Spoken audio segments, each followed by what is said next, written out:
Assalamualaikum warahmatullahi wabarakatuh. Alhamdulillahilladzi anzala sakinata fi qulubil mu'minin liyazdadu imana ma'a imanihim. Asyhadu an la ilaha illallah wahdahu la syarikalah wa asyhadu anna Muhammadan abduhu wa rasuluh. Para pemirsa sekalian dimanapun Anda berada, alhamdulillah kita masih diberikan umur yang panjang serta ditetapkan iman dalam diri kita. Dua modal utama inilah yang menjadikan kita berpeluang untuk mendapatkan kebahagiaan dunia maupun kebahagiaan akhirat. Dua syarat ini harus terpenuhi. Pada pertemuan kali ini saya akan membawakan satu tema menarik dengan judul Gelorakan Sedekah meningkatkan derajat kehidupanmu. Allah Subhanahu wa taala berfirman dalam surat Saba ayat 39, A'udzubillahi minasyaitonir rajim. Qul inna rabbi yabsutur rizqa liman yasha'u min ibadihi wa yaqdiru lah. Wa ma anfaqtum min syai'in fahuwa yukhlifuh wa huwa khairur razikin. Dalam ayat ini Allah memberikan kabar kepada kita bahwasanya ada kepastian Allah itu akan melapangkan rezeki setiap orang yang Dia kehendaki, dan Allah pula menyempitkan rezeki orang yang Dia kehendaki. Yang kedua, ayat ini memberikan penegasan bahwasanya apapun yang kita infakkan, yang kita bagi, yang kita berikan kepada orang lain, maka Allah akan segera ganti. Fahuwa yukhlifuh. Jadi segera ganti, bukan menunggu gantinya, tapi Allah segera ganti.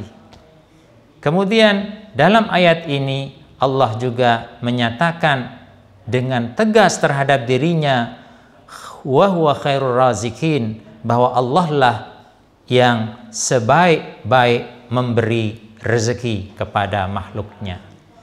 Para pemirsa dimanapun Anda berada, saya kepingin bagaimana mindset ayat ini masuk dan kita miliki. Yang pertama, khususnya tentang bersedekah. Yang pertama, bersedekah itu merupakan bukti kejujuran kita kepada Allah atas nikmat-nikmat yang Allah berikan kepada kita.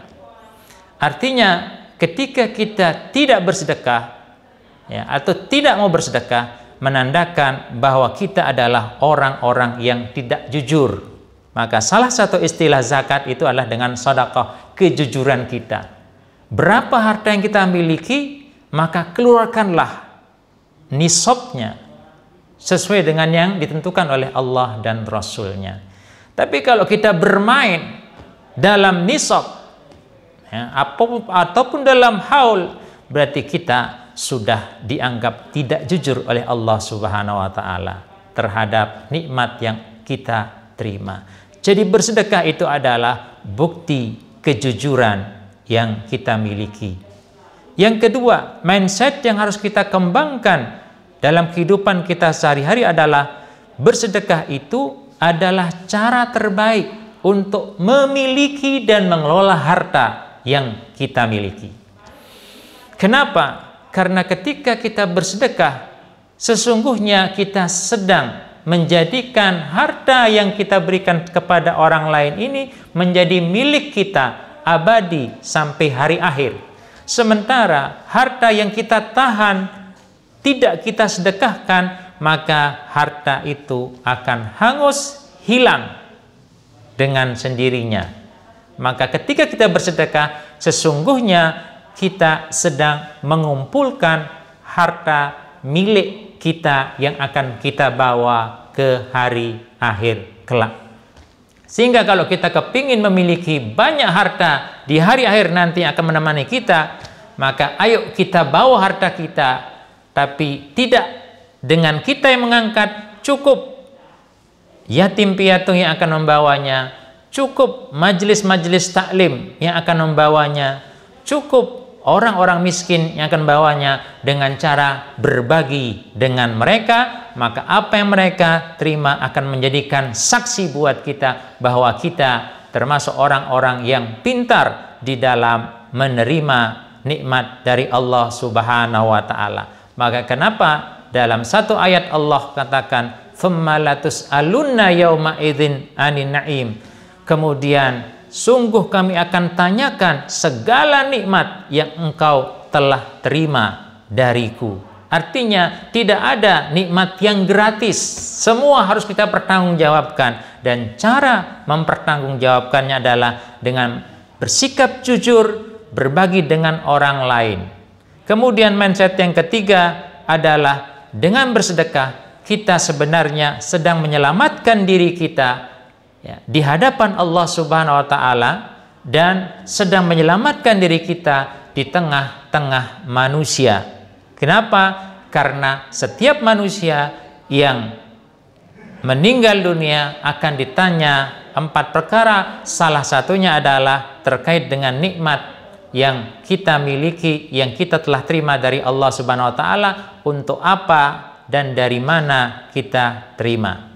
Kemudian yang keempat adalah bersedekah itu membangkitkan optimisme dalam kehidupan. Kenapa? Karena Allah menjanjikan siapapun yang bersedekah, Allah akan berikan lipatan-lipatan kebaikan. Sehingga kalau ada pertanyaan, bolehkah orang bersedekah lalu berharap sesuatu? Maka jawabannya adalah boleh. Kenapa? Karena Allah Subhanahu wa taala menjanjikan siapapun yang bersedekah 1 butir, maka Allah akan berikan, akan menumbuhkan ya, terus sampai 700 kali lipat, bahkan berlebih ya. Jadi ketika ada orang bersedekah lalu dia bermohon kepada Allah, maka itu sesuatu yang dibolehkan ya. Tetapi catatan penting adalah ketika orang bersedekah semacam itu bukan didorong karena harapannya lebih dulu dibanding lillahi ta'ala, tapi lillahi ta'ala, kemudian dia bermohon kepada Allah agar apa yang dia telah berikan ya akan mendatangkan apa yang Allah janjikan kepada orang yang bersedekah. Dan yang paling penting para pemirsa sekalian, ketika ini kita maksimalkan, optimalkan ya dalam kehidupan masyarakat yang sedang terkena wabah COVID-19, di mana banyak pengangguran, banyak orang yang tadinya bekerja tidak bekerja, banyak wilayah-wilayah yang tadinya ramai menjadi sepi ya, sehingga menimbulkan pengangguran, menimbulkan kemiskinan. Maka ayo yang memiliki kelebihan harta, segera tunjukkan kejujurannya, segera tunjukkan kepada Allah Subhanahu wa taala bahwa Anda adalah orang-orang yang jujur, orang-orang yang kepingin menyelamatkan dirinya di hadapan Allah dan di hadapan manusia di dalam kita bermasyarakat, serta adalah orang-orang yang berpengharapan kuat terhadap setiap janji yang Allah janjikan kepada mereka yang bersedekah. Sekali lagi, Islam memberikan syariat yang menjadikan kita orang-orang yang berdaya dan memiliki harapan hidup yang kuat ya, sehingga layaknya lah orang Islam itu harus bangga dan punya tugas sekali lagi bagaimana yang diajarkan oleh Islam ini bisa dilakukan oleh masyarakat lain walaupun mereka berbeda agama dengan kita, yaitu berbagi, menolong orang yang butuh pertolongan, menolong orang dengan cara memberikan pekerjaan dan seterusnya. Demikian yang bisa saya sampaikan. Semoga Allah Subhanahu wa taala menjadikan kita menjadi hambanya yang suka bersedekah, dan dengan sedekah yang kita berikan kita akan mendapatkan kebahagiaan hidup dunia dan akhirat. Assalamualaikum warahmatullahi wabarakatuh.